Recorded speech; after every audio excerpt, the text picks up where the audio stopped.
podía hablar apenas. Yo no sabía hasta que me rescataron que tenía 5 costillas rotas, el pulmón perforado, tenía roto el omoplato. Delante mío yo sentía algo blando. Primero pensaba que eran los asientos, ¿no? Sí sabía que estaba al lado de las paredes del fuselaje del avión a los laterales, obviamente por la dureza y por la contextura. Pero al día siguiente, cuando ya tenía una visibilidad más clara, lo que yo estaba tocando eran los cuerpos.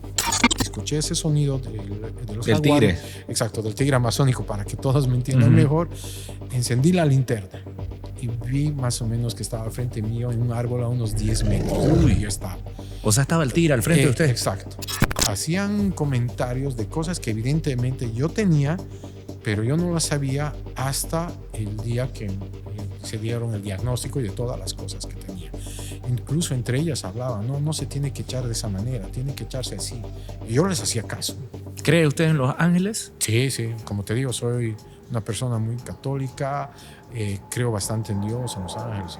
Un avión cae en medio de la selva. 8 mueren y solo 1 sobrevive. Lo que vivió parece sacado de una película de terror. Hoy en Contame tu historia, la experiencia de Minor Vidal, el hombre que no solo sobrevivió al impacto brutal del avión, sino también a la selva. Hoy vamos a presentar la historia de Minor Vidal, sobreviviente al accidente de Aerocom el año 2011, precisamente en septiembre. Él sobrevivió en la selva a un accidente totalmente trágico. Y esta es su historia. Gracias, Minor. Bienvenido nuevamente. No, a ti más bien las gracias y bueno, pues, cuando gustes empezamos. Coménteme cómo se desarrollaba su día antes de ese vuelo en septiembre del año 2011. Bueno, en realidad todos los meses por motivos laborales yo siempre viajaba a Santa Cruz, ya que donde yo trabajaba, la oficina principal se encontraba justamente acá en Santa Cruz. Yo en ese entonces vivía en el Beni. Entonces todos los meses viajaba a presentar mis informes, los de resultados. Para mí era un día normal. Pero ese mismo día, pensando ya lo bien, tuve que postergar 3 veces mi viaje. Obviamente no terminamos los informes, las reuniones continuaban. Entonces, primero mi vuelo estaba programado para las 11 de la mañana. De ahí yo lo veía todo normal, te diré, con toda honestidad. Uno de mis jefes, en este caso era Carla Paz, la que era gerente regional de la empresa donde yo estaba, me dijo postergarlo porque vamos a tardar, postergarlo para el mediodía. Lo postergué, ya era la primera postergación que tenían. Entonces de ahí vimos que íbamos a seguir avanzando más. Y nuevamente me dicen, no, ¿sabes qué? Cámbialo tu vuelo, averigua cuáles son y cámbialo para las 3 de la tarde. Perfecto, le he dicho. Entonces seguíamos reuniéndonos, cambiamos el vuelo para las 3 de la tarde. Y de ahí, ya sabes que esto vamos a seguir tardando, cambiarlo al último vuelo. Averiguamos si había, en ese entonces existía todavía la línea Aerocom y hablé con secretaria para ver la posibilidad de nuevamente postergarlo para las 6 de la tarde. Y bueno, lo cambiamos el vuelo. Para mí, o sea, obviamente que iba yo a pensar que iba a pasar lo que sucedió. Y lo cambiamos para el último vuelo. Todavía yo me acuerdo que terminó tipo 4 de la tarde. Yo salí normal de la oficina y logré hacer algunas compras para llevarles a mis hijas. Y de ahí me fui al aeropuerto, a la pista del Trompillo. Entonces, para mí, como te he dicho, todo estaba normal. ¿Qué hora era esto? Cuando salió el avión era 6 de la tarde. Usted despega desde el Trompillo a las 6 de la tarde. Correcto. Rumbo a Trinidad. 6 de la tarde en punto, rumbo a Trinidad. ¿La hora de vuelo aproximada era unos 50 minutos? Más o menos. Creo que era entre 50 a 1 hora. Inclusive cuando subí el avión, yo me acuerdo perfectamente, estaba al lado derecho, pero en el lado derecho a esa hora comenzó el sol darme a mi cara. Yo agarré y me cambié al lado izquierdo. O sea, como era de 2 filas, entonces justamente como calculé más o menos que iba a durar 1 hora promedio, 50 minutos, entonces me fui al lado izquierdo. ¿Se acuerda usted el número de asiento en el que se encontraba? Estábamos estaba en el asiento número 8 porque el avión era de 9 filas y yo me fui en el penúltimo asiento. despega usted hacia Trinidad y cómo se desarrolla ese vuelo. ¿Normal? Normal, para mí, o sea, como te he dicho, ya estaba acostumbrado porque era todos los meses hacía esa rutina. Llegaba, generalmente me quedaba en Santa Cruz un día, o llegaba en la mañana y en la noche retornaba. Para mí todo estaba normal. Y bueno, entonces el mismo vuelo en realidad estaba bien. Cuando yo escuché todavía el capitán lo que mencionó, que ya estábamos, me acuerdo perfectamente, más o menos dijo que estábamos a 10 minutos del aeropuerto de Trinidad, entonces ajustense los cinturones. Entonces, para mí todo estaba normal, veía por la ventana, todavía me acuerdo perfectamente, eran época de chaqueos, entonces veía los diferentes focos de incendio que había antes de llegar a Trinidad. Pero para mí todo estaba tranquilo. Pero estaba cubierto de humo. Exacto, sí. Obviamente no se veía como cualquier otro día normal. Era de noche también, ¿no? Entonces yo solo veía ciertos focos de incendio, como te mencioné, y al momento de llegar, al ponerse en su lugar, su posición, en los procesos de viraje, como dicen, más o menos, no sé mucho la terminología que utilizan, pero vi todavía lo que estaba bordeando la ciudad de Trinidad, se veía las luces. Yo creo que aquí viene ya algo que usted ha recordado desde aquel entonces. ¿Cómo transcurren esos minutos antes del aterrizaje? Porque usted tenía objetivo aterrizar, llegar a casa. ¿Qué sucede ya desde ese viraje? Mira, como te digo, estábamos cerca de Trinidad. Lo único que me llamó la atención, que no le presté, o sea, la verdad, mucha importancia, era que sentía que estábamos volando muy bajo. Pero como dijo que estábamos en el proceso de aterrizaje, entonces para mí todo era normal. Incluso me acuerdo que vi en ese proceso las dos lagunas, la laguna Rosendi y la laguna Brava. Y en cuestión de segundos solo escuché un sonido, un estruendo y listo. Y vi en cuestión de milésimas de segundo, supongo que era una de las alas donde yo estaba puesto en el lugar, digamos, en este caso era el lado izquierdo, nada más. Eso fue lo único, o sea, no había ni un preaviso, no había señales de que había problemas, nada. Se genera el impacto. ¿Qué es lo que transcurre a partir de eso? ¿Usted estaba consciente? Sí, sí, como te digo, estaba muy consciente. Todo el impacto, yo creo, supongo, bueno, no creo equivocarme, que una de las alas en ese proceso de aterrizaje o de viraje chocó la copa de uno de los árboles. Sabemos que en el monte existen árboles más de 20 metros, o sea, ahorita tal vez estoy dando una cifra que tal vez sea más menos, ¿no? Pero en ese momento lo que ha debido durar ese impacto, que supongo que ha debido durar unos 10 segundos, para mí ha sido una eternidad, porque solo sentí un choque y era un movimiento de un lado a otro lado, golpes, o sea, por todas partes, digamos, ¿no? Entonces pienso que ha sido como un remolinete que ha pasado el avión y hasta el lugar del choque, pero lo que duró, supongo que desde el primer golpe que tuvo una de las alas del avión hasta el momento que se quedó tieso, han debido ser 5 segundos o 10 segundos promedio. Muy rápido todo. Claro, pero para mí, la verdad, ahí también me di cuenta después, ¿no? Que más adelante vamos a hablar de eso, supongo. Para mí duró una eternidad.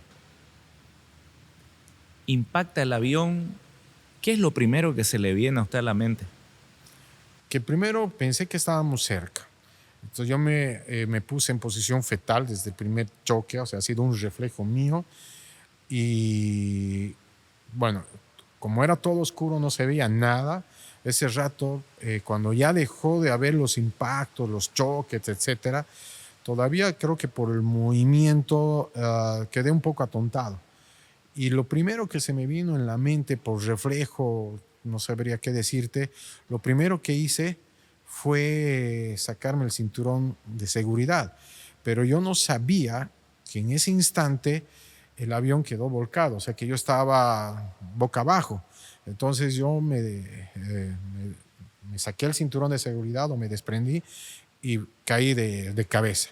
Entonces ahí es lo que me hice la herida que tengo acá, en la parte derecha, fue el golpe que hizo. Entonces ahí sí un poco me sentí muy mareado, veí como a cuadritos, o sea, manchas por todo lado. Qué terrible. Y esto ya era aproximadamente las 7 de la tarde, por ahí. Exacto, correcto. Como te digo, ya estábamos llegando a Trinidad, ya ha debido pasar los 50 o una hora exactamente. Ahora, ¿por qué yo un poco me manejo bien con las horas? Porque, bueno, posteriormente, después de haber chocado, por eso te hablo un poco con mayor seguridad qué horas era, porque todavía yo tenía mi celular ahí. Entonces, lo primero que hice fue ver mi celular, mandar un mensaje, nos accidentamos. Obviamente fue el reflejo. Yo creo que cualquier persona en mi situación hubiera hecho lo mismo. Y por eso es que cuando se estrelló, cuando dejó de golpearse el avión, lo primero que yo hice fue sacarme el cinturón de seguridad, sentí el golpe y ahí estaba completamente atontado, mareado, sentía que todo daba vueltas y comencé a sentir que todo chorreaba sangre. Como era completamente todo oscuro, yo no veía muy bien, solo sentía algo líquido, mojado, toda mi camisa y me tocaba, digamos, ¿no? Entonces, ahí, claro que también por reflejo comencé a gritar ayuda y creía, bueno, tenía la esperanza de que estábamos cerca del aeropuerto. Y a todo esto, cuando usted tiene esta experiencia, ¿escuchaba algo alrededor? ¿Usted pensó que habían más sobrevivientes o habían más sobrevivientes en ese entonces? Sí, porque todavía escuchaba algunas voces de algunas personas, no voces, sino gemidos, quejas, y también hablaba con una persona, digamos, ¿no? Entonces, en ese momento yo pensé que estábamos cerca del aeropuerto. Como te dije, tenía esa idea porque al momento de dar el proceso, los virajes antes de aterrizar, pasó cerca del aeropuerto y pues cerca de Trinidad. Entonces, tenía esa idea. Por eso es que en algún momento tenía la ilusión, la esperanza de que nos iban a rescatar pronto. ¿Y usted conversaba con alguien ahí? Correcto, sí, sí, sí. Obviamente que no, inclusive en el libro que escribí, no mencionamos mucho los nombres porque obviamente por respeto a las personas, a los familiares de las personas que fallecieron, ¿no? Entonces, inclusive hasta ahora, digamos, prefiero no dar nombres, digamos, porque por respeto a ellas, digamos, me parece muy bien. podrían decir, dar tal vez una especie de falsas esperanzas o qué sé yo, digamos, ¿no? Me parece que es lo correcto. ¿Qué tipo de conversaciones tenía usted con esa persona sobreviviente que estaba en ese momento ahí? Eran tres voces. Una con la persona más lúcida, si lo llamamos, solo yo veía por las ventanas o por el lugar donde había un cierto espacio, yo veía un cuerpo, una sombra, porque yo estaba dentro del avión. El avión, en primer lugar, yo todavía no tenía idea de lo que había pasado o cómo quedó.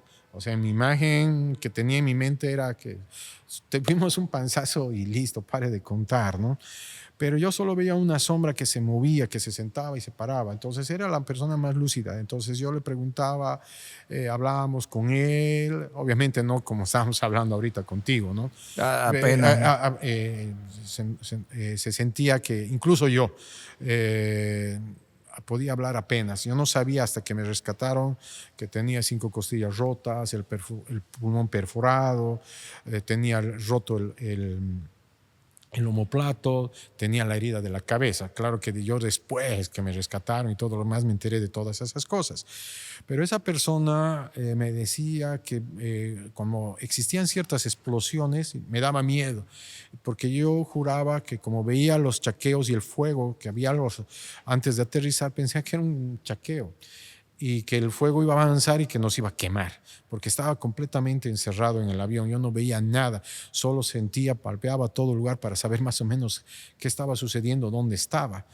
Y esa persona me decía, no, tranquilo, es el fuego de los motores. lo que se están reventando, porque de rato en rato había explosiones, entonces había una explosión y se incrementaba el fuego y se veía por las sombras, digamos, ¿no? Como te digo, ¿Y usted estaba adentro? Yo estaba adentro, y peor para mí estar adentro y que venga el fuego, o sea, ese era mi miedo que yo sentía, ¿no? Y yo estuve viendo algunos informes sobre accidentes y dice que hay una cosa que es tremendamente peligrosa en los accidentes y es la obstaculización para poder salir a la puerta de emergencia.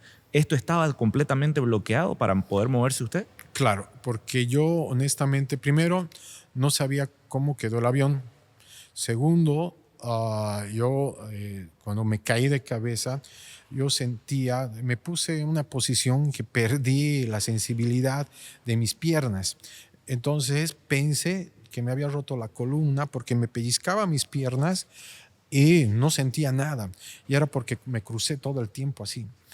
Y cuando la persona con la que hablaba me decía, no siento mis piernas, yo también le decía lo mismo, yo tampoco. Y tengo un dolor de mi espalda porque era un dolor impresionante. Cualquier movimiento, por muy insignificante que hacía, me dolía toda mi espalda y sobre todo la parte de mi columna. Entonces dije, me rompí mi columna. Y como no sentía mis piernas, dije, bueno, con eso más confirmaba. Y para mantenerme sentado, como no sentía, yo solo sentía que algo me caía, que eran los cinturones de seguridad. ¿Qué hice? Amarré uno de los cinturones en mi brazo y me quedaba así colgado, porque no soportaba y quería que el cinturón de seguridad en mi brazo me podría sostener, porque si me echaba, intentaba, no te digo que no, intentaba echarme algo, pero era un dolor insoportable. Entonces, con lo que la otra persona me dijo que no sentía, yo ya confirmé que perdí la sensibilidad de mi cintura para abajo. Una pregunta clave. ¿Esa noche usted se queda en el avión? ¿Toda la noche se queda en el avión? Correcto. Me quedé aproximadamente casi 16 horas. Porque como te digo, el avión se estrelló 7. Entonces, como yo veía de rato en rato mi celular, ese rato, mira, la capacidad de la mente es impresionante. O sea, comencé a hacer cosas, inclusive dentro del avión, que nunca me imaginaba que las iba a hacer. Entonces, ese rato sabía que la única señal que podía tener en caso de que saliera era mi celular. Y como anécdota también, en ese momento, el tiempo en el que yo estaba dentro del avión encerrado, yo escuchaba que entraba una llamada. Entonces, cuando salí del avión, uno de mis objetivos era un poco encontrar los celulares y saber qué celular era el que tenía señal. Por eso es que te hablo con mucha exactitud las horas. Por eso sé que a las 7 de la noche, promedio, más o menos, puede ser unos 5, 2 minutos más o menos, se estrelló el avión y salí más o menos promedio entre 10, 10 y media del avión. Y al día siguiente, a partir del día siguiente, correcto, a partir del tipo 6 de la mañana, comencé a intentar salir. No hice ningún intento, ¿para qué? No te puedo mentir en eso. No hice ningún intento de salir en la noche porque no veía nada. Lo único que yo hacía, como te decía, era palpear, tocar qué estaba pasando a mi alrededor. Delante mío yo sentía algo blando. Primero pensaba que eran los asientos, ¿no? Sí sabía que estaba al lado de las paredes del fuselaje del avión a los laterales, obviamente por la dureza y por la contextura.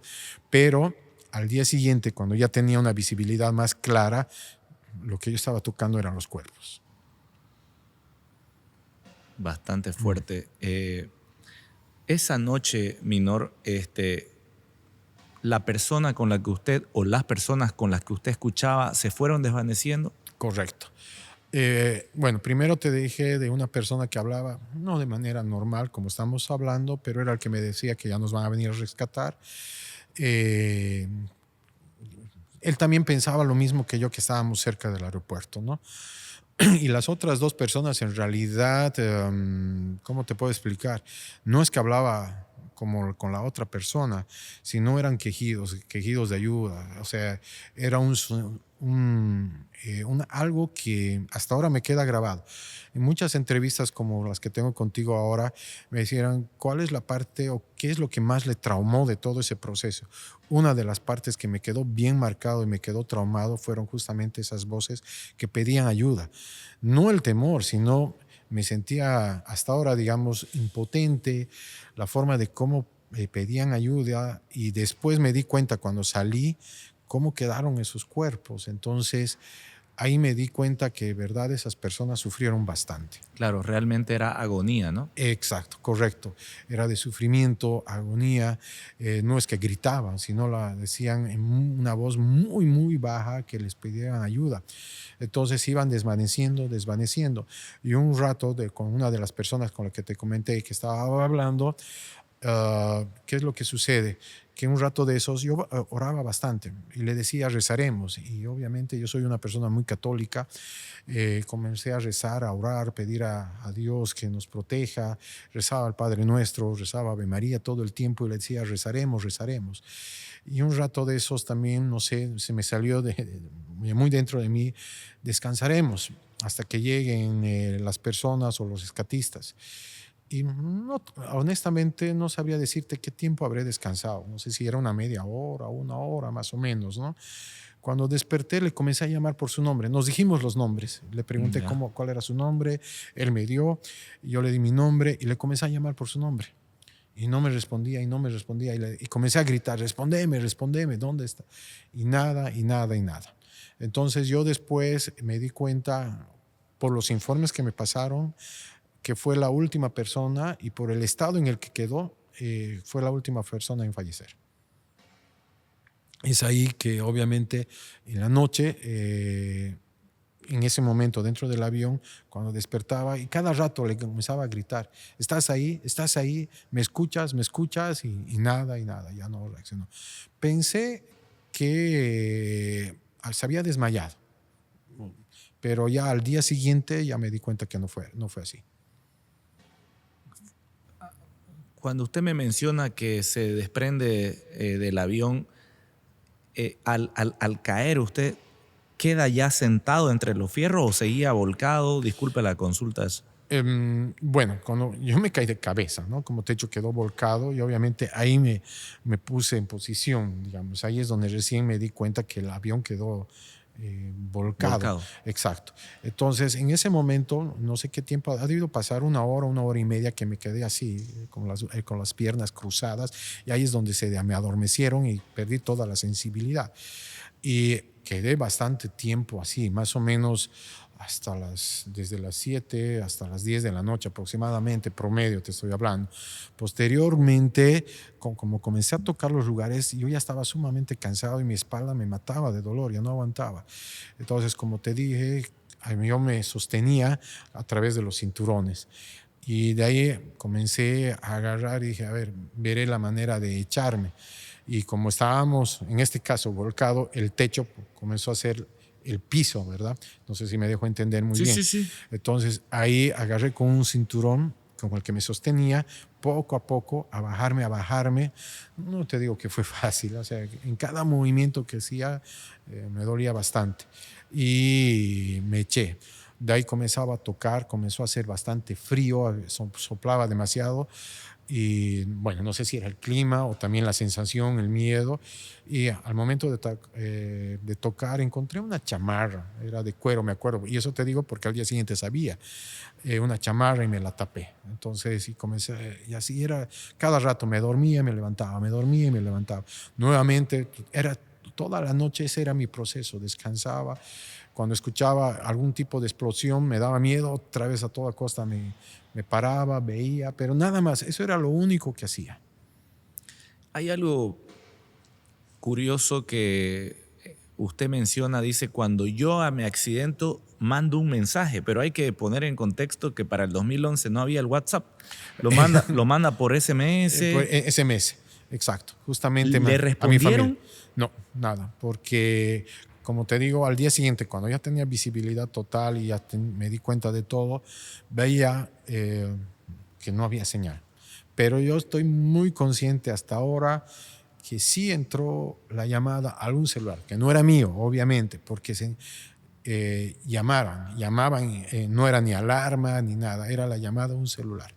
No sabría decirte de quién era o a quién pertenecía, porque seguramente todos los familiares, al igual que los míos, nos llamaban, ¿no? Entonces no sabría qué era, pero yo estoy muy consciente que sí entró una llamada. ¿Esa noche fue la más terrible para usted en su vida? Hasta ese momento sí, ¿no? O sea, nunca había tenido ese tipo de experiencia y sí. Amanece, ¿qué es lo primero que usted ve? Bueno, como te expliqué, a las 6 de la mañana estaba casi 14 horas encerrados en el avión. Todavía no tenía un panorama de lo que había sucedido. Ya las horas pasaban y entonces desde las 6 de la mañana ahí es donde comencé a intentar y a intentar. Yo solo vi a mi mano izquierda un espacio vacío, no vacío, un orificio, si lo llamamos así, muy pequeño. Pero ahí ya comencé a sentir ya que la sangre circulaba por mis piernas y comenzaba a tener movimiento. Y me arrastraba, intentaba una y otra vez y no podía. Entonces sacaba mi cabeza por el orificio, por el agujero para ver qué es lo que estaba sucediendo, qué es lo que había pasado. Todavía no tenía una visibilidad completa, pero solo veía algunas piezas del avión. Todavía no, solo me di cuenta de los dos cuerpos que estaban delante mío porque estaban encerrados, igual que yo. Pero no me di cuenta de todo lo demás. Seguía llamando a la otra persona, no la podía ver exactamente, pensé que seguía desmayado, hasta que llegó un momento en el que sentí que comenzaron a entrar bastantes moscas al avión. Y obviamente yo ya sentía la herida porque me tocaba y sentía que era algo que me golpeaba en la escalpe, creo que lo llaman los médicos, que es lo que se abre bastante abierto y es la piel que flota, ¿no? Entonces ahí por el miedo a los moscos y todo lo demás era un montón de moscos que entraban y yo la verdad no podía tener movimiento de mi brazo izquierdo porque era por el tema del omoplato roto y las costillas rotas. Ahí hasta que comenzaron a entrar las moscas, me armé de coraje, de valor y como te digo a un principio, todo el tiempo andaba orando y rezando, no paraba de rezar, pedir ayuda, que Dios me dé fuerza, que la Virgencita me acompañe y en ese momento no sé cómo agarré, me comencé a arrastrar y era una pierna, otra pierna, inclusive me desgarré bastante la parte de mi brazo derecho.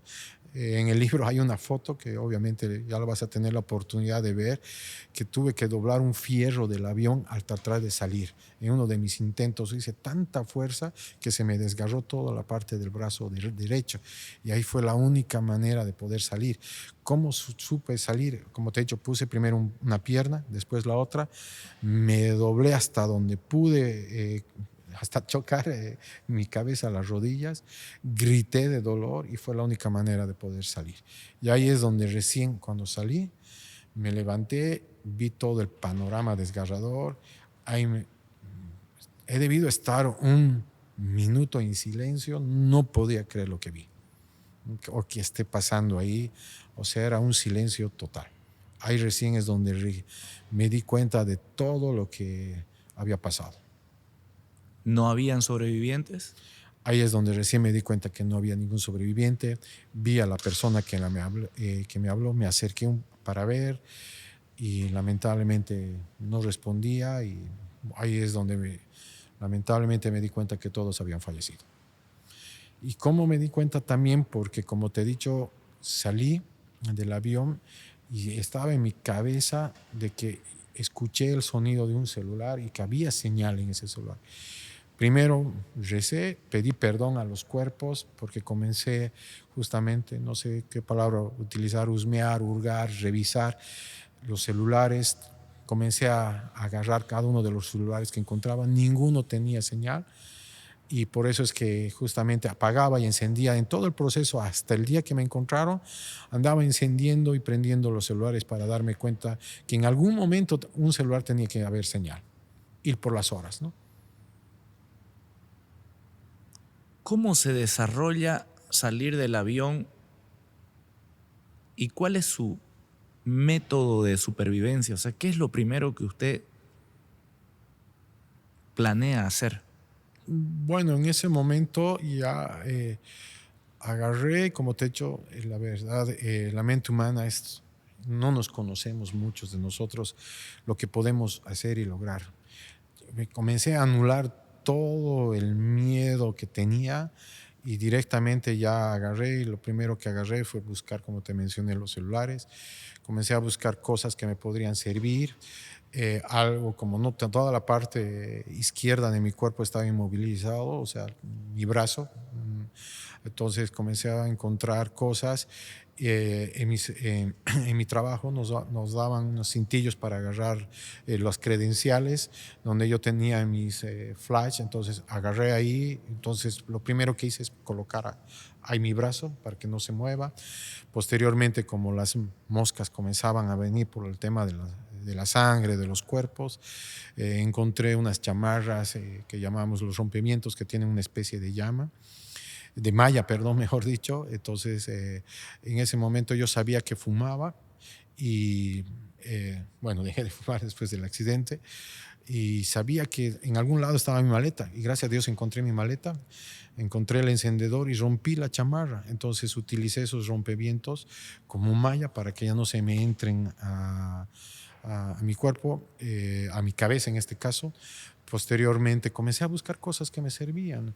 Encontré una venda, encontré después una linterna. Entonces, evidentemente, como te digo, comencé a ver qué cosas me podrían servir y solo comencé a buscar esas cosas. También ustedes saben, los que en algún momento viajaron en ese tipo de aviones, al tiempo en esa aerolínea, igual era antes Amazonas, Aerocom, solo nos daban un bote de agua al momento de subir a la aerolínea antes de hacer su viaje. Encontré un bote vacío porque todos los botes estaban vacíos, obviamente, ¿no? Y ahí es donde comencé a depositar mi orín, porque a medida que iban pasando las horas, o sea, ya no encontraba nada, una cosa líquida. Entonces, la única manera de calmar mi sed era con mi propio orín. ¿Y eso lo aprendió en algún lugar antes? Uh, sí, viendo películas, series, o sea, como te digo, uno no sabe qué capacidad tiene uno hasta que comienza a tener ese tipo de circunstancias donde automáticamente comienzan a tener ciertas reacciones, ¿no? Entonces yo agarré y comencé a hacer ciertas cosas que nunca en mi vida pensé hacerlas. Entonces eso me ayudó bastante. Pero lo principal hasta ahora es la actitud directamente. Yo creo que si en esos momentos me hubiera puesto desde el choque hasta el día que me hubieran rescatado o hasta ahora, como te digo, si no hubiera tenido una actitud positiva o me hubiera puesto en un plano de que aquí, hasta aquí llegué bien negativo, creo yo que en estos momentos no hubiera estado aquí contigo. Me ayudó bastante. Increíble. Como te he dicho, comencé a anular todo lo negativo. Hice que todo pensamiento malo, etcétera, se borrara por completo de mi mente. Increíble. Usted comienza a tomar estas cosas. ¿Cuántos días estuvo perdido? Casi 4 días, por cuestión de horas. Se podría decir desde el impacto del avión hasta el día que me han rescatado han sido casi tres días, digamos. Como te digo, en cuestión de horas para que no sean cuatro días, ¿no? Entonces, en el avión mismo donde fue el choque, he estado 2 noches. Ya a la tercera noche se podría decir, perdón, al tercer día, o al segundo día, mejor dicho, ya decidí salir. Porque Increíble. vi que, bueno, o sea, hasta ahorita jamás eché la culpa a nadie. Veía que los aviones, los rescatistas pasaban una y otra vez. Y obviamente ustedes conocen mejor que nadie, los que viven en el oriente, cómo es en esos lugares el monte y todo lo demás. Te traga, ¿no? Exacto, correcto. Y además, como el avión, como te he dicho a un principio, tipo molinete, entró directamente, se estrelló. Entonces, las copas de los árboles, las ramas taparon completamente. O sea que era imposible. muchos han criticado, digamos, de que por qué me salí, que se debería quedar. Es que una cosa es estar ahí. Tal vez yo, si no me hubiera pasado, hubiera pensado lo mismo. Pero estar ahí, la situación, el lugar, las circunstancias, obviamente hacen que tú tomes otras decisiones. Entonces, ahí yo agarré, por 3 motivos, salí del avión o me marché. Uno, no había agua. Y a medida que iba pasando el tiempo, iba orinando menos, menos, menos. 2, por el estado de putrefacción de los cuerpos, me daba miedo que vengan animales. Era en Uy. pleno monte, o sea, no podemos negar eso. Dije, ahorita viene algún tipo de animal. Jaguar, ¿no? Exacto, lo que llaman allá el tigre amazónico. Claro. Y en la segunda noche, justamente eso hizo de que yo tome esa decisión final de irme. En la segunda noche comencé a escuchar los sonidos de los jaguares. A mí me gusta, antes del accidente me gustaba siempre ir a pescar, pero me gustaba ir a pescar con los lugareños, porque uno aprende más. Claro. Muchas de las cosas, a tu pregunta que tú me hiciste, muchas de las cosas que hice fue por lo que yo vi cómo ellos actuaban en el monte. O sea, gracias a Dios me llevaba muy bien con la gente del lugar, digamos. Cosas que no iban a pescar, con cosas que uno pensaba, pucha, y así lo pesca. O sea, veía cómo tomaban el agua justamente de los curichis. Entonces son esas cosas que me ayudaron también a sobrevivir y a seguir adelante en esos momentos. Entonces ahí, como te he dicho, o sea, el sonido que hacen estos animales es totalmente diferente a lo que vemos en las películas. Claro. Es totalmente diferente. Entonces, cuando en la segunda noche yo estaba ahí, comencé a escuchar, pero lo escuchaba como si estuvieran a 10 metros de aquí, pero era uno ahí y seguramente se deben comunicar, qué sé yo, no te podría decir eso, no soy especialista en esas cosas, ¿no? Pero como te decía, yo agarré la linterna y cosas que me podían servir, inclusive encontré papeles y eso me ayudaron para hacer fuego del papel, pero no fuego, sino a espantar a los mosquitos por el humo. Cuando yo en uno de esos lugares que yo estaba ahí dentro, cerca del avión, escuché ese sonido de los Del jaguares, tigre. exacto, del tigre amazónico, para que todos me entiendan mejor, encendí la linterna y vi más o menos que estaba al frente mío en un árbol a unos 10 metros de donde yo estaba. O sea, estaba el tigre al frente de usted. Exacto. Entonces, ¿qué es lo que hice? Lo primero que hice fue encender los papeles que encontré ahí y cómo sé, digamos, que escaparon, porque los mismos lugareños decían, en realidad este tipo de animales salvajes se escapan del ser humano. Huyen, no es que atacan por 3 razones. Lo estás molestando, están de hambre o es una hembra que tú estás cerca de sus cachorros y obviamente atacan para protegerlos, porque después lo primero que hacen esto es ahuyentarse. Entonces yo hice el fuego, nuevamente alumbré con la linterna, saltó y se fue. Entonces ahí fue donde dije, no, yo mañana me voy. Dije, o sea, ya no tengo por qué quedarme acá. Y esa fue la segunda razón. Y la tercera fue que, como te dije, los árboles, las ramas que quedaron encima del avión, era imposible que los rescatistas, los helicópteros o avionetas vean. Qué fuerte. Y ahora que me mencionaba del tigre, como nosotros lo mencionamos, pero en realidad es el jaguar amazónico. Correcto. Es extremadamente sigiloso, ¿no? O sea, no lo escucha usted, ¿no? Exacto, sí. Como te digo, yo solo lo vi a 10 metros por el sonido, que era muy fuerte, y alumbré, hice el fuego y se escapó. Usted al segundo día toma la decisión de alejarse ya del avión. Correcto. ¿Cómo elige el rumbo? Disculpe por el desconocimiento, porque... Mira, lo único que fue, me ubiqué por la posición del avión. A pesar de cómo quedó, dije, ya, el avión se está yendo, bueno, no sabría decirte al norte, por decirte, bueno, iré al norte. Además, un día antes yo veía los aviones, inclusive de la misma aerolínea, con su tren de aterrizaje que estaban en proceso de aterrizar o en proceso de viraje.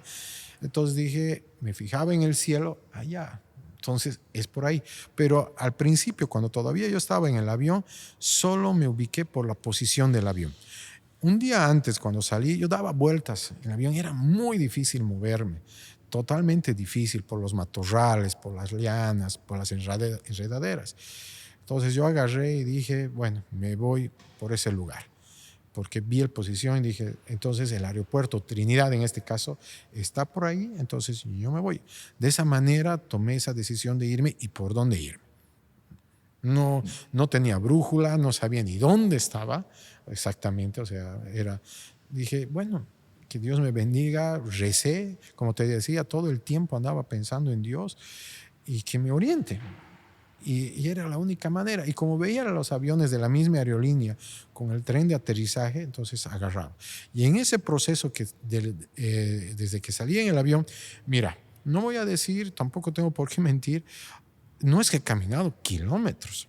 Hasta el lugar donde era la laguna Rosendi, he debido caminar aproximadamente 1 kilómetro, pero andaba en zigzag, de un lado a otro lado, porque inclusive cuando estaba encaminando yo sentía que me perdía. Entonces había un momento que me quedaba así esperando y escuchar el sonido, porque por los árboles no veía ni el cielo, digamos. Entonces escuchaba que un avión o un helicóptero estaba cerca, o volaba cerca, mejor dicho, perdón. Entonces comenzaba a retomar otra vez y ubicarme. Y si encontraba un espacio de los árboles abierto, me quedaba largo rato mirando para ver qué tipo de avión era o cómo estaba. Y justamente ahí va lo que te decía. Veía los aviones con el tren de aterrizaje abajo, entonces decía, Trinidad o el aeropuerto está por ahí, y otra vez comenzaba a retomar. De esa manera me ubicaba. Increíble. Yo puedo llegar a comprenderlo un poquito lo que me está contando porque tuve la oportunidad una vez de entrar al Madidi con un guía y por un segundo el guía se metió detrás de unos matorrales y yo no sabía dónde estaba yo, no sabía por dónde había entrado y no sabía cómo salir. Obviamente él nos hizo un chiste luego de que quería ver cómo reaccionábamos nosotros al monte y definitivamente es terrorífico, o sea, porque árbol, el cielo, muchos que podrán ver esto dicen, claro, no te guías porque tenés que ver que el sol sale del este y se pone por el oeste, otra cosa es estar ahí, ¿no? Correcto, sí. Mira, y como anécdotas, y no es de mí, sino de muchas personas que cuando fueron a rescatar o a buscar el avión, se perdieron. Inclusive, el que estaba en ese entonces, el mismo gerente regional, muy buen amigo mío, agarró y, bueno, eso yo sé por sus mismos compañeros de trabajo, se perdió y lo fueron a buscar. Y mucha gente en ese proceso de ir a buscar el avión se perdieron. Entonces, lo que tú dices es una gran verdad, digamos. Personas, inclusive muchos piensan, digamos, de que estás en el monte, encuentras comida, encuentras algo ahí. No, no es así.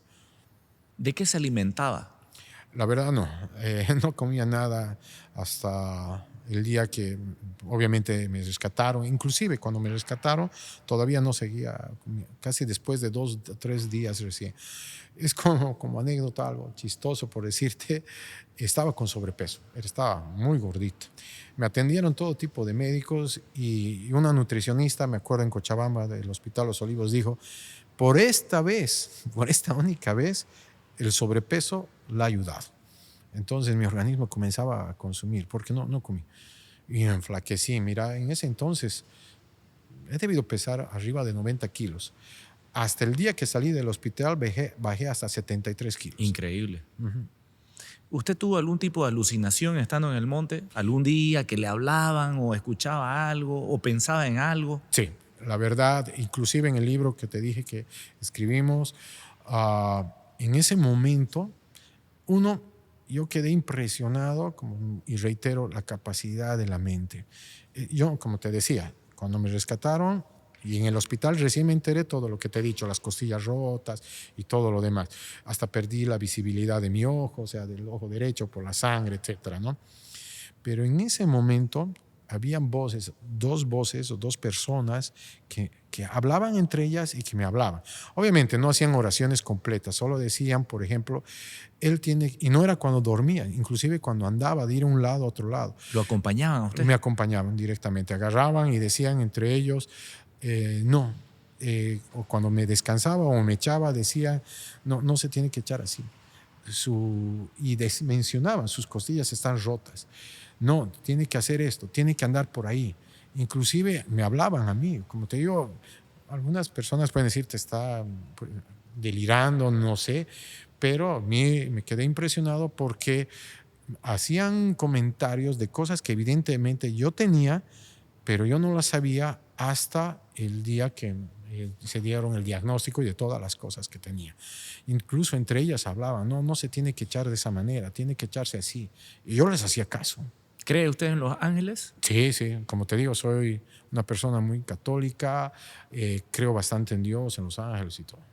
Seguro que lo están acompañando, yo creo Sí. eso. No, la verdad, como te he dicho, desde el choque hasta ahora mantengo una mente bien abierta ante eso, soy bien creyente. La verdad, como te he dicho, son 3 cosas que la verdad menciono siempre, hasta incluso en entrevistas como la que tú me estás haciendo, que me ayudaron bastante. En la vida todo depende de las decisiones que uno toma. Todo el tiempo uno toma decisiones. Yo he tomado decisiones de cómo salir del avión, por dónde ir, qué tenía que hacer. Todo el tiempo andaba tomando decisiones. Pero ¿de qué sirve, tomar buenas decisiones si tu actitud no te acompaña? Por eso menciono que mi actitud me ayudó bastante. Si no hubiera tenido una actitud positiva, te puedo dar ejemplos hasta lo más ridículos y chistosos en esos momentos. Había momentos que sí caía, no puedo decir que todo era positivismo, no.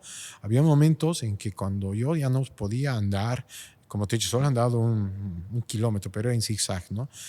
Y sentía que, bueno, hasta aquí llegué y listo. O sea, pero de repente había una energía tan positiva que me jalaba. Había un momento, el palo santo, las famosas hormigas que decían. Sí. Yo estaba sentado, imagínate, me hubiera haber podido pasar todo. Te mata, ¿no? El palo santo, sí. Exacto. Yo estaba en un árbol caído, descansando, y vi que las hormigas comenzaron a subirse. Y yo jugaba con ellas en el suelo. Y decía, o sea, en mi mente ya, me quedo acá. Pero de repente decía, no, si me quedo acá, yo salí, el día de mañana encuentro en el avión y no hay mi cuerpo. Una de las metas que yo tenía era, no, tengo que ver cómo sea a mi familia, tengo que estar al lado de mi familia, era uno de mis objetivos. Ese rato me llené de energía y me jaló, me levantó, hice así y no me han picado nada. O sea, como te digo, sí, me he sentido muy bendecido. O sea, todo me podía haber pasado, incluso el simple hecho de haber caminado en el choque, cuando llegué a la laguna, pero nada. O sea, y evitaba todo pensamiento negativo. Cuando me invadía un pensamiento negativo, ese rato lo cambiaba con otro. Agarraba, bueno, mencionaba una marca de gaseosa y decía, cuando llegue voy a tomar 2 botellas de soda y pucha, voy a estar súper. Y esas cosas, por muy insignificantes que parezcan, me llenaban y comenzaba otra vez a caminar. Increíble. Pero siempre con el objetivo de ver a mi familia. Y ahí entraba Dios. Decía, Dios, tú ve la manera y la forma de hacer saber a mi familia de que estoy bien. Y ahí hemos tenido contactos y relaciones. Yo en el accidente, mi familia afuera, y estaban ellos también con algo muy difícil de explicar, y ellos tenían bastante fe de que yo estaba bien. Increíble. Lo sentían. Lo sentía. Tengo una anécdota, no sé si tenemos tiempo todavía para hablar. Por ejemplo, Sí. Mi mamá, que en paz descanse, en ese entonces vivía en Sucre. Y obviamente cuando se enteraron y encontraron el avión, encontraron todos los cuerpos y decían todos están muertos. Pero no encontraron mi cuerpo, que esa es otra historia que también es muy difícil de creer. Y estaba con mi hermana mayor y las amistades, familiares, todos esos fueron a mi casa, ¿no? Bueno, a la casa de mi mamá, ¿no? Y mi mamá estaba durmiendo. Su casa era de 2 pisos. El cuarto estaba en el segundo, en la planta alta, ¿no? Y obviamente se despertó y bajó. Y ahí veían a mis hermanas llorar, a la familia, a los amigos y todo. Y mi hermana le dice, mira, han encontrado el avión y todos están muertos. Y mi hermano, Iván, con mi otra hermana, Rosario, fueron hasta Trinidad para justamente estar en el proceso de rescate y encontrar los cuerpos, ¿no? Entonces agarró y tuvimos, te cuento, el mismo sueño. Y me dijo, bueno, no es que me dijo, más bien le dijo a mi hermana, no, yo lo he visto a Minor. Y si Iván no me llama y me dice que ha visto el cuerpo de Minor, para mí sigue viviendo. Mientras tanto, lo que digan no tiene valor. No significa, no importa, no significa nada para mí. Yo sé que está vivo. Cuando Iván diga que sí lo han encontrado y lo ha visto a Minor muerto, recién ahí voy a saber que mi hijo ha muerto. Pero mientras tanto, no. Y tuvimos el mismo sueño. Increíble. La conexión, ¿no? Exacto, correcto. ¿Cómo llega usted a la laguna? Desde un principio, otro de mis objetivos era encontrar un lugar con espacio para que me puedan ver, porque como te digo, o sea, dentro del monte yo no veía nada. Y si yo, no es que no veía nada, perdón. De seguro que los rescatistas, helicópteros no veían nada. Entonces mi objetivo era encontrar un lugar con espacio. Entonces yo me acordaba de que cuando estaba en el proceso de aterrizaje el avión, había 2 lagunas y tengo que llegar ahí, y las encontré. Ahí fue donde por primera vez desde el choque hasta esa vez perdí el conocimiento. ¿Pero por qué? Cuando salí, que me costó, estaba lleno de heridas por los matorrales y todo lo demás. Entonces salí al avión. Imagínate, era temporada de chaqueo. Los fuegos, era un calor, era peor que sauna, ¿no? Entonces ahí salí a un lugar con espacio y me quedé. Más o menos salí entre 10:30 a 11 de la mañana. Encontré y estaba ahí. Mira qué casualidad. Claro que en mi mente no estaba todavía la idea de que habían encontrado el avión. A esa hora que yo salí, comenzaron a ver un montón de helicópteros. Eran 3 helicópteros. A volar re bajo. Avionetas por todo lado y volaban todos bajo. Incluso en una de las lagunas, cuando yo estaba al otro extremo, veían botes. Yo veía botes. ¿Y al no otro, lo veían a usted? No lo veían, pero espérate lo que te voy a contar. Entonces yo agarraba y estaba todo el tiempo en el sol. Estaba completamente deshidratado, con las heridas, etcétera. Y inclusive yo veía que los helicópteros volaban tan bajo, casi por la laguna. Obviamente después yo pregunté por qué hacían eso. Entonces decían para ver si había espacio para aterrizar, etcétera, etcétera. Pero ¿qué es lo que había pasado a esa misma hora? Habían encontrado el avión. Pero yo... Esto, disculpe, ¿fue al segundo día que lo encontraron en el avión? Sí, al segundo día. Porque después, al día siguiente, es donde ya me encontraron. O bueno, salimos al encuentro, lo llamaremos así. Entonces, ¿qué es lo que pasó? Entonces, que a esa misma hora habían encontrado el avión. Pero yo en ningún momento pasó por mi mente que habían encontrado. Dije, me habían visto y estaba contentísimo, alegre. Hacía señales con la chamarra, hacía todo lo posible para que me vean. Y creía aún que me habían visto. Incluso un helicóptero de los militares, y eso es verídico, porque después yo les pregunté, ¿qué es lo que pasó? El copiloto o el capitán, qué sé yo, del helicóptero me saludó. Pero ¿qué es lo que pasó? Cuando me encontraron, yo les pregunté, ¿por qué no me... ¿qué se llama? No me rescataron. Me dijeron que pensaban que era uno del lugar, un pescador. Es que también, como te he dicho desde el principio, y hasta ahora nunca busqué culpables, jamás voy a juzgar. Es que si tú ves esa imagen, dices, bueno, este es un pescador más. ¿Y por qué pensaban que era un pescador? Porque no nos olvidemos que los que encontraron el avión y les llevaron a los rescatistas fueron los pescadores. ¿Qué es lo que sucede? Antes de encontrar el avión, había una, ¿cómo te decía? Eso yo me enteré después por mi familia y etcétera, que agarraban y decían, el avión está en la laguna, que se llama, en la Loma Suárez. Todos iban a la Loma Suárez. Está en la Laguna Suárez. Todos iban a la Laguna Suárez. Decían, el avión fue encontrado, por decirte, ¿qué se llama? En San Javier. O sea, te estoy dando nombres por dar, ¿no? Entonces, toda la gente, imagínate los rescatistas, los familiares, cómo estaban en ese momento, ilusionados y todo lo demás. ¿Qué es lo que pasó? Entonces, agarraron los de Aerocom en una conferencia de prensa y dijeron, señores, persona o grupo de personas que diga que el avión está en tal lugar, tiene que traer algo de prueba. Y por eso te digo, les doy toda la razón. Entonces, cuando se dijo que el avión estaba en tal lugar, entre la Laguna Brava y Rosendi, dijeron, los pescadores llevaron una pieza. No sabría decirte exactamente qué es lo que llevaron. Por eso pensaron que yo era uno del lugar.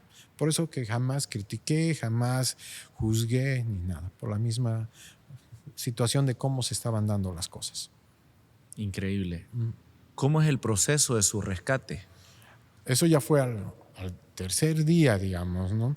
¿Qué es lo que pasa? Que en ese momento, cuando yo vi que los helicópteros y todo lo demás volaban bajo y no me rescataban, ¿qué es lo que sucedió? Mi adrenalina, comencé a llorar y a gritar y me desmayé. Uy. Ya no pude más. Entonces, no, he debido dormir desmayar 3 o 4 horas, más o menos. Y a medida que iba avanzando en ese proceso, iba perdiendo cosas también. Solo me quedaron un celular.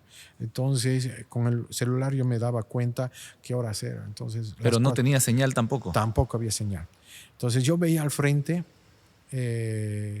los botes, pero era una laguna gigante, era inmensa. Y pasaba, te cuento que ya no les di mucha importancia.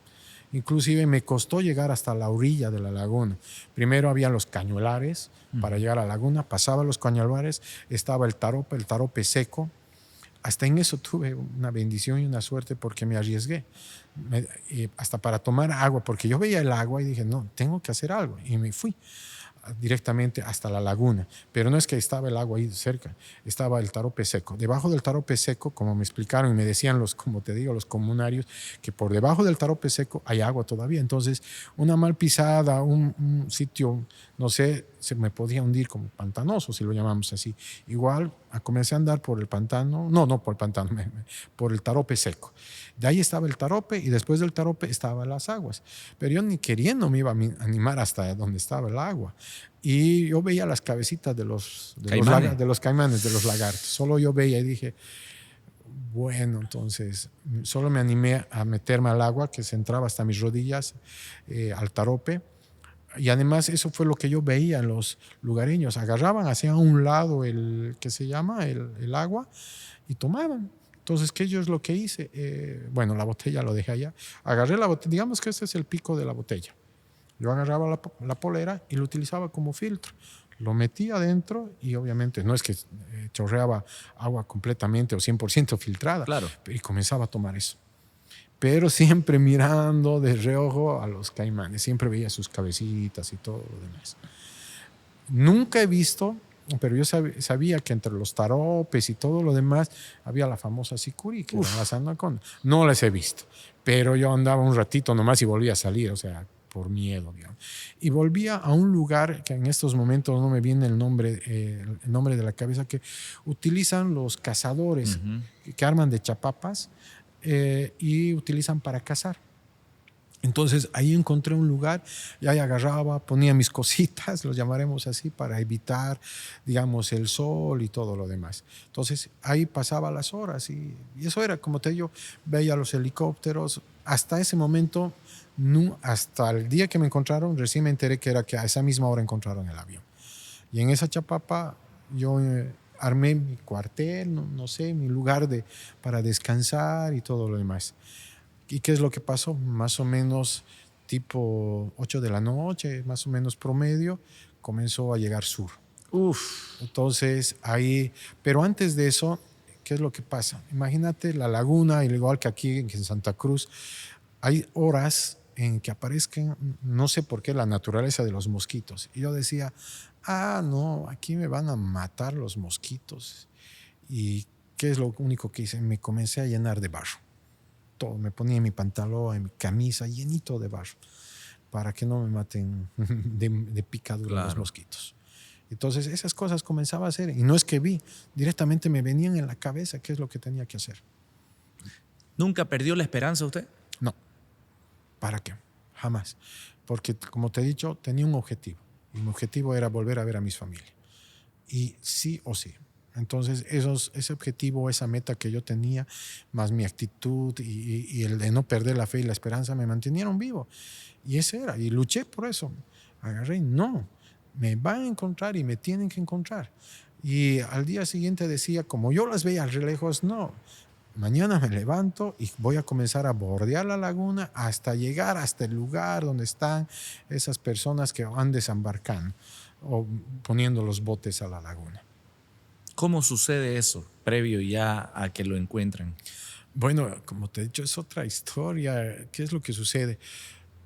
Cuando comencé a caminar, me levanté a las 6, nuevamente me metí a la laguna a llenarme de agua, al bote. Muy cansado, dolorido. Sí, totalmente, obviamente.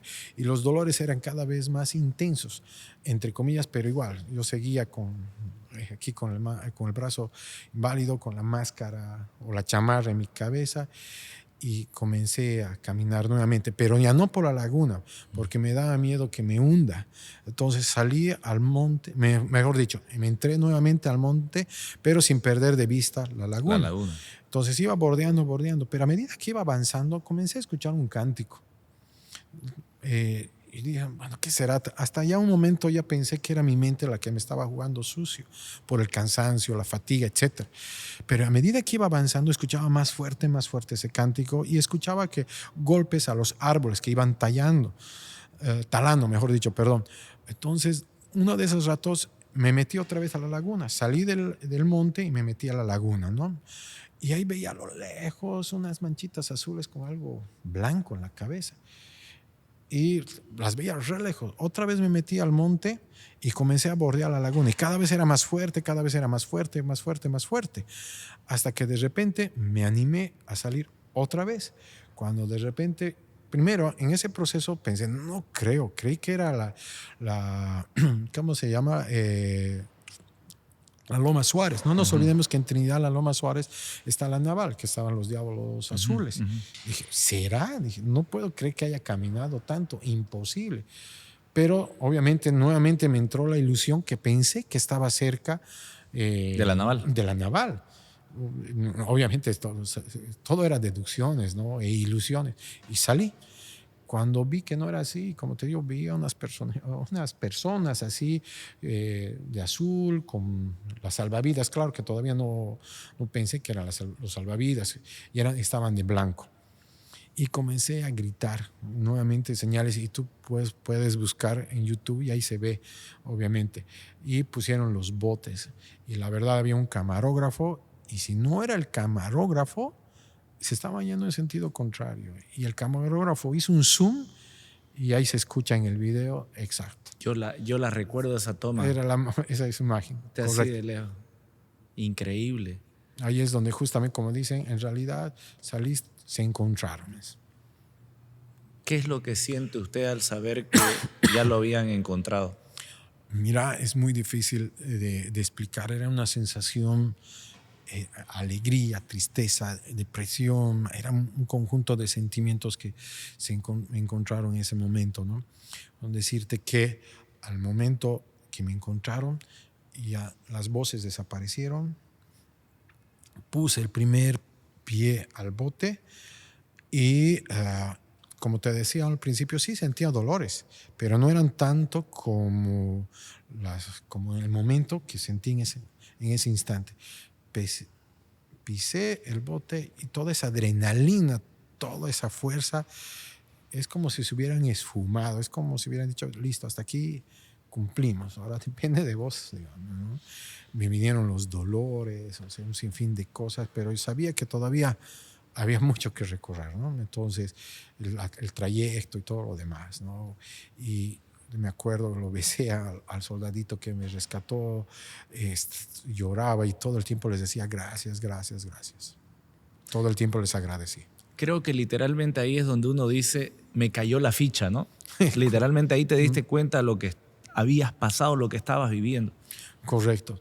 Exacto, y no solo era eso, porque después ya como cuando ya llegué al hospital en el Beni, me tuvieron que intervenir de emergencia, porque como dijeron los médicos, un día más, ahí es donde ya recién me dieron todo el diagnóstico. Mi pulmón dejó de funcionar, se llenó de sangre, de líquido, solo estaba trabajando con un solo pulmón.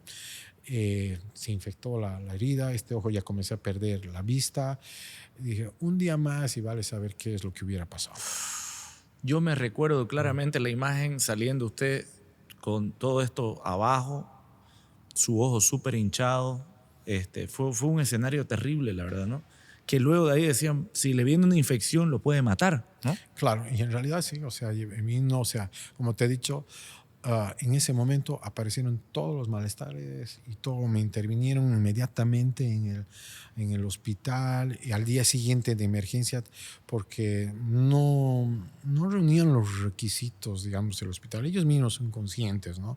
No es porque yo pedí ni nada. Directamente me trasladaron hasta Cochabamba para ser atendido. En total casi he tenido 1, 2, 3, 4 cirugías de la cabeza. Me sacaron sacaron larvas de la herida de la cabeza, pero como también me dijeron, si no eran las larvas que me sacaban de la herida de la cabeza, hubiera tenido una hemorragia. De alguna manera, las larvas que los mosquitos depositaron, a pesar de haber tenido esa máscara, han impedido que exista una hemorragia. Increíble. ¿Cómo cambia su vida luego del accidente? Yo no diría que cambió. O sea, inclusive muchos pensaron eso. Seguía siendo el mismo, persona alegre, divertida, amiguero, etcétera. Si no, yo lo llamaría que valoré más la vida y la disfruto más, minuto a minuto. No, yo digo que me dio una oportunidad para disfrutar más, no solo del tema material, sino de los seres queridos, de los amigos, de mis hijas, de todo lo que me rodeaba, digamos, ¿no? De disfrutarle al máximo como si fuera la última vez. Y eso es algo que aprendí muchísimo y gracias a eso comencé a dar charlas de motivación. Justamente valorar todo lo que tenemos, disfrutarlo al máximo, sin importar qué tan insignificante sea, digamos. O sea, darle valor, el mismo valor, mejor dicho, a todas las cosas que tenemos. No solo el tema material, sino el compartir con las amistades, el compartir con los hermanos, los hijos, la esposa, etcétera. Todo lo que tú tienes. Entonces, más bien eso me ayudaron a no perder el tiempo, si lo llamamos así, en los problemas. Porque ya es verdad, o sea, si te pones a pensar, todo tiene solución. Te está hablando una persona que ha sufrido un señor accidente y mira, ahorita me tienes acá y si yo hubiera sido tal vez no el del accidentado, obviamente hubiera tenido otro pensamiento, ¿no? Pero eso me ha ayudado bastante a pensar de diferente manera las cosas, a disfrutarlas sobre todo. E incluso aprendí a que de los mismos problemas hay que aprender. ¿Por qué? Porque nos enseñan a ser mejores. Nos enseñan a que para todo hay solución, a ser mejores personas, a ser mejores hermanos, a ser mejores padres, a ser mejores amigos. O sea, nos enseñan a ser mejor en la vida, personal, profesional y en sí, en todo. Tengo una pregunta. Quizás estoy equivocado. ¿Le pasó algo luego del accidente también? ¿Algo fuerte en su vida? ¿Otro accidente? Sí. Sí, obviamente muchos creían que por el accidente iba a dejar de hacer algunas cosas, pero igual, seguía con mi vida de aventurero, seguía haciendo cuando me fui después del Beni a La Paz, me gusta bastante manejar bici montaña, era una persona no arriesgada, pero me gustaba bastante disfrutar sobre todo la adrenalina. Y tuve un accidente muy fregado en bici, en una de las salidas que tuve, me rompí la cadera, me rompí la clavícula y si no era por el casco también hubiera roto la cabeza, pero obviamente como el accidente que he tenido no, ni deseo ni quisiera volverla a tenerlo, ¿no? Pero ya obviamente ¿qué es lo que pasa? Me ha ayudado a ser más prudente también en las cosas que yo hago. Increíble. ¿Pudo conversar o conocer a alguno de los familiares de las víctimas posterior a todo eso? Sí, justamente con la familia del copiloto, con Blajovic, me buscaron justamente al año, un año así redondo que pasó el accidente, me fueron a buscar. Entonces hablamos bastante tiempo con la mamá y con su hermana, con la hija, hablamos, fue con las únicas personas que tuve contacto, así personal.